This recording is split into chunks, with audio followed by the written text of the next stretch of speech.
Alhamdulillahilladzi sadaqa wa'dah wa nasara 'abdah wa azza jundahu wa hazamal ahzaba wahdah. Asyhadu an la ilaha illallah wahdahu la syarikalah lahul mulk wa lahul hamdu yuhyi wa yumiitu wa huwa ala kulli syai'in qadir. Wa asyhadu anna Muhammadan abduhu wa rasuluh. Allahumma salli wa sallim wa barik ala Muhammadin wa ala alihi wa sahbihi wa man tabi'ahum bi ihsani ila yaumiddin. Amma ba'du fa ya ibadallah, usikum wa nafsi wa iyaya bi taqwallah faqad fazal muttaqun. Qala Allah ta'ala fi kitabihil karim. A'udzu billahi minasyaitonir rajim. Bismillahirrahmanirrahim. Wasari'u ila magfiratim mir rabbikum wa jannah arduhas samawati wal ard uiddat lil muttaqin. Wa qala Rasulullah sallallahu alaihi wasallam, ala inna fil jasadi mudghah in salahat salahal jasada kullu in fasadat fasadal jasada kullu ala wahya qal. Sadaqallahul adzim wa sadaqa rasulihi karim. Masyarul muslimin sidang Jumat rahimani wa rahimakumullah. Puji syukur kita panjatkan kepada Allah Subhanahu wa taala. Salawat dan salam juga kita haturkan kepada baginda Rasulullah Muhammad sallallahu alaihi wasallam. Sesuatu yang harus senantiasa melekat pada diri kita, kapan saja, di mana saja, dalam keadaan bagaimanapun juga, tidak lain adalah keimanan dan juga ketakwaan kita kepada Allah Azza wa Jalla.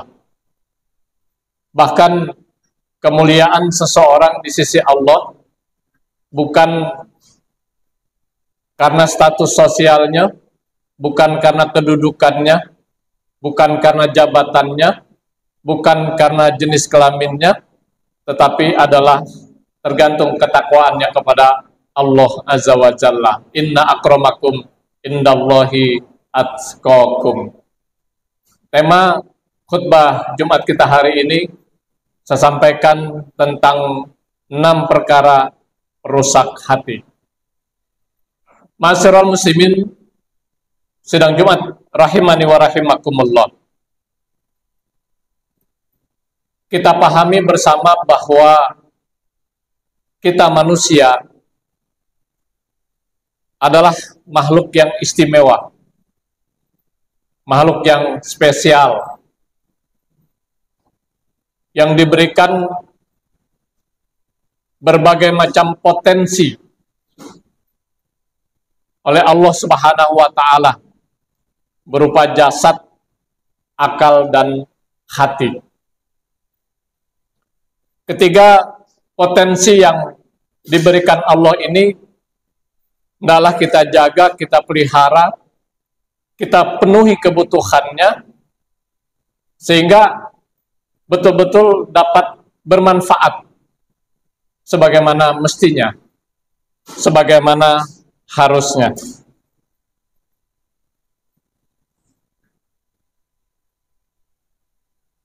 Dalam pandangan Islam, hati itu mempunyai peranan yang sangat vital. Karena kalau hati seseorang baik, maka seluruh anggota badannya akan menjadi baik. Dan bila hati seorang rusak, jelek, seluruh anggota badannya pun akan menjadi jelek.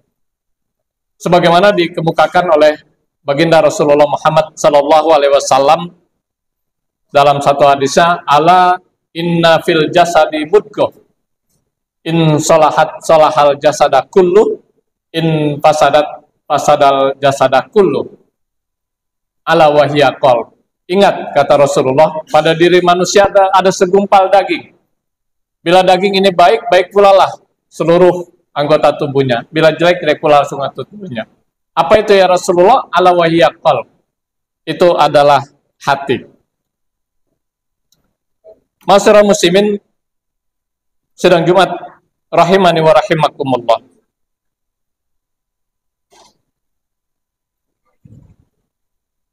Hati yang baik adalah hati yang selalu ingat kepada Allah.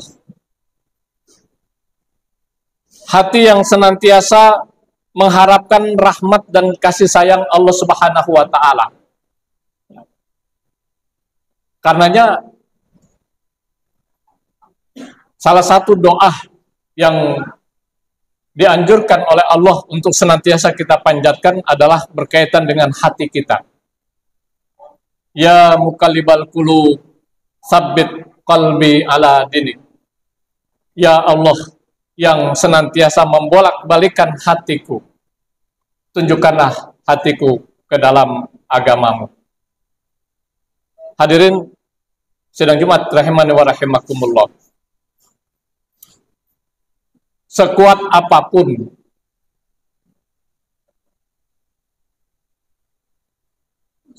dan juga semaksimal apapun yang kita lakukan agar hati kita senantiasa istiqomah, berada pada jalan yang benar, berada pada jalan yang lurus, berada pada jalan yang diridhai oleh Allah Subhanahu wa taala, suatu saat pasti hati kita pun akan lalai.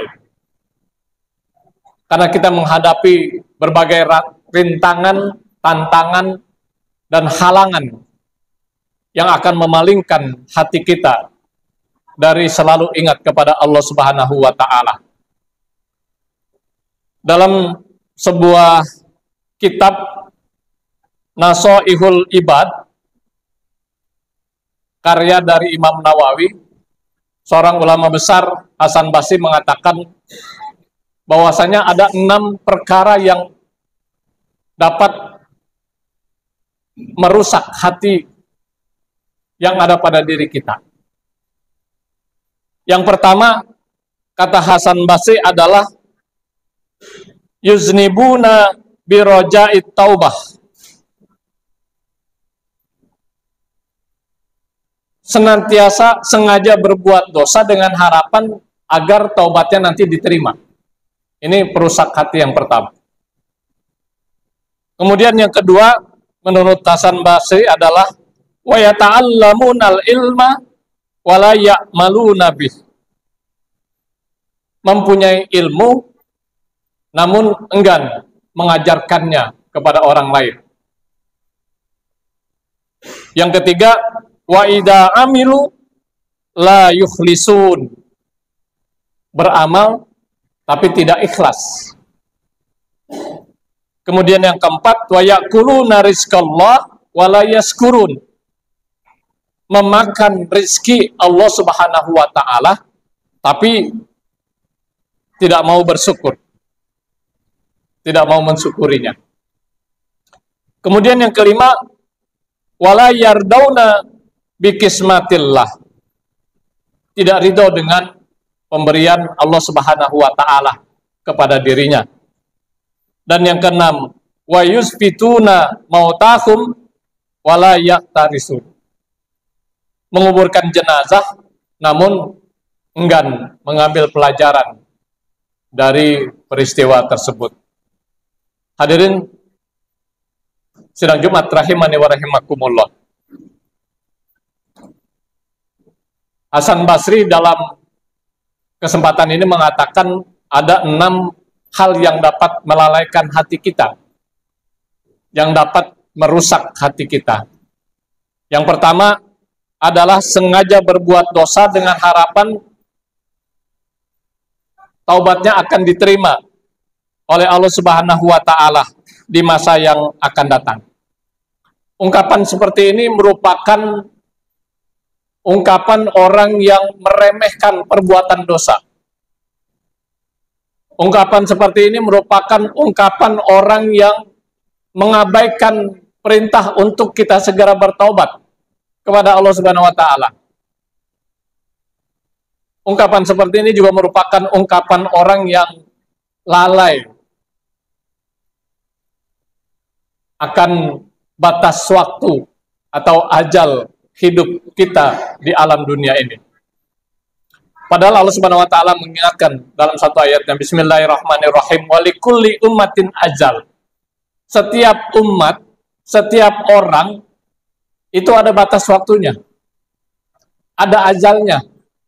Idza jaa ajaluhum falyastakhiruna sa'atan wa la yastaqdimun. Apabila ajal telah datang, maka tidak ada yang bisa memajukan ataupun bisa memundurkan. Dan kita tidak tahu kapan, di mana, dan dalam keadaan bagaimana saat ajal datang menjemput. Karenanya kita tidak boleh melalaikan perbuatan dosa dengan harapan taubat kita nantinya akan diterima oleh Allah Subhanahu wa taala. Di samping Rasulullah juga mengingatkan bahwa kita manusia adalah makhluk yang tidak luput dari kehilapan dan kealpaan. Al-insan ma'al khoto. Ya. Bahkan kita juga diperintahkan untuk segera bertobat, sebagaimana dikemukakan dalam surat Ali Imran ayat 133. Bismillahirrahmanirrahim. Wasari'u ila magfiratim mir rabbikum wa jannah arduhas samawati wal ard wa iddatil muttaqin. Hadirin sidang Jumat rahimani wa rahimakumullah. Yang kedua, kata Hasan Basri, yang melalaikan hati kita adalah mempelajari ilmu namun tidak mau mengajarkan. Ya. Kita pahami dalam Islam bahwa menuntut ilmu itu adalah salah satu kewajiban dari sekian banyak kewajiban yang disyariatkan dan diperintahkan Allah Subhanahu wa taala kepada kita. Ya. Utlubul ilma walau bisin fa inna talabul ilmi faridatun ala kulli muslimin. Bahwasanya menuntut ilmu itu adalah kewajiban atas tiap-tiap muslim. Bahkan ilmu ini merupakan indikator akan kesuksesan kita, baik pada saat kita berada di alam dunia sekarang ini, lebih-lebih saat kita memasuki kehidupan yang kekal dan abadi, yakni kehidupan akhirat kelak. Karenanya Rasulullah SAW bersabda, "Man arada dunya fa alaihi bil ilmi, wa man arada akhirah fa alaihi bil ilmi, wa man aradahuma fa alaihi bil ilmi." Siapa yang ingin sukses dunia, raihlah dengan ilmu. Siapa yang sukses akhirat, raih juga dengan ilmu. Dan siapa yang sukses dunia akhirat, maka raih juga dengan ilmu. Dan menuntut ilmu dalam pandangan Islam tidak mengenal waktu. Setiap saat, setiap waktu, dari sejak lahir sampai kita dipanggil oleh Allah Subhanahu wa taala, utubul ilma minal mahdi ilal lahdi. Masyiral muslimin sidang Jumat rahimani wa rahimakumullah. Yang ketiga yang merusak hati kita adalah ketika beramal tidak ikhlas. Kita pahami bersama bahwa ada dua syarat diterimanya amal ibadah kita kepada Allah Subhanahu wa taala. Yang pertama adalah niat ikhlas semata-mata karena Allah. Karena Rasulullah mengingatkan innamal a'malu binniyat. Sungguhnya amal seorang muslim itu sangat tergantung kepada niatnya. Bukan yang nampak secara lahiriah yang akan dibalas dan diberikan ganjaran dan pahala oleh Allah Subhanahu wa taala, tapi apa yang ada dalam hati kita yang akan dibalas dan diberikan ganjaran oleh Allah. Makanya luruskan niat kita, luruskan hati kita setiap kita mulai melaksanakan amal ibadah, baik yang wajib maupun yang sunat, baik ibadah mahdhoh maupun ibadah ghairah mahdhoh. Kemudian syarat yang kedua adalah harus sesuai dengan syariat, harus sesuai dengan ketentuan Allah dan Rasul-Nya.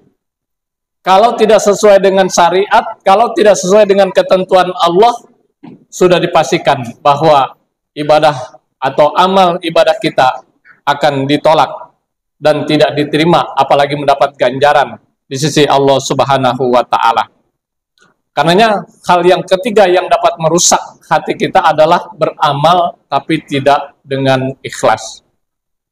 Kemudian yang keempat, memakan rezeki Allah namun tidak mensyukurinya.